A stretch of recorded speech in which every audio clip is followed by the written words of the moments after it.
Hello दोस्तों, श्रीमद् भागवत गीता की प्राण की जय। आपका स्वागत है। बोलो कृष्ण भगवान की जय। हे मधुसूदन, मुझे मारने पर भी अथवा तीनों लोकों में राज के लिए मैं भी सबको मारना नहीं चाहता, फिर पृथ्वी के लिए तो क्या कहना ही क्या है। इसीलिए हे जनार्दन, धृष्टराज के पुत्रों को मारकर हमें क्या प्रसन्नता होगी। इस आतंकियों को मार कर तो हमें पाप ही लगेगा ना। तो अर्जुन कह रहे हैं कृष्ण भगवान से कि अतएव हे माधव, अपने ही बंद धृष्टराज के पुत्रों को मारने के लिए हम योग नहीं हैं, क्योंकि अपने ही कुटुंबों को मारकर हम कैसे सुखी रह सकेंगे। ये अर्जुन समझा कहते हैं कृष्ण भगवान से, यदि भी लोभ के भ्रष्ट चित्त होते हुए भी लोग कुल के नाश में उत्पन्न दोष को मित्रों से विरोध करने के लिए पाप को देखते ही हैं। ये जनार्दन, कुल के नाश में उत्पन्न दोष को अपने जानने वाले हम लोगों को इस पाप को हटने के लिए क्यों नहीं विचार करना चाहिए।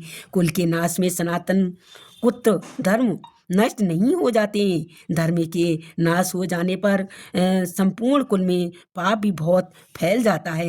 ये कृष्ण, ये माधव, पाप के अधिक बढ़ जाने से कुल की स्त्रियां अत्यंत दुखी हो जाती हैं, और हे वैष्णवे, स्त्रियों से दूषित हो जाने पर कर्ण संकर उत्पन्न हो जाते हैं। इसीलिए ये कुल धोतियों को कुल की नरक में जाने के लिए होता है, परंतु लुप्त जो पिंड और जल की क्रीड़ाओं वाले अर्थात श्राद्ध और तर्पण से वंचित हम पितृ लोगों की अधोगति की प्राप्त होते हैं। इसीलिए बड़ शंकर काकर दोषों को कुल उत्पन्न होने वाले कुल धर्म जात धर्म नष्ट हो जाते हैं। इसलिए हे जनार्दन, जिनका कुल धर्म नष्ट हो जा गया है, इसे मनुष्य को अनिश्चित काल तक नरक में वास होता है, ऐसा हम सुनते आए हैं।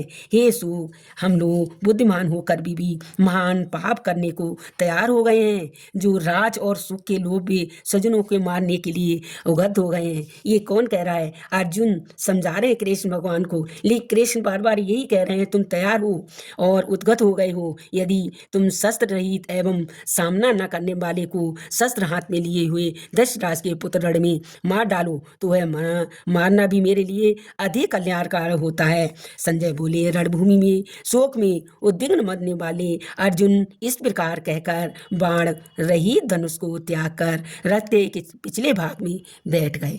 भगवान रथ में अर्जुन को पीछे बैठ गए भगवान कृष्ण। और फिर आगे देखिए, आज ये पाठ पूरा हो गया हमारा 10वां अध्याय। कल को आपको 11वां अध्याय का पहला श्लोक पढ़ के सुनाएंगे। बोलो राधे राधे।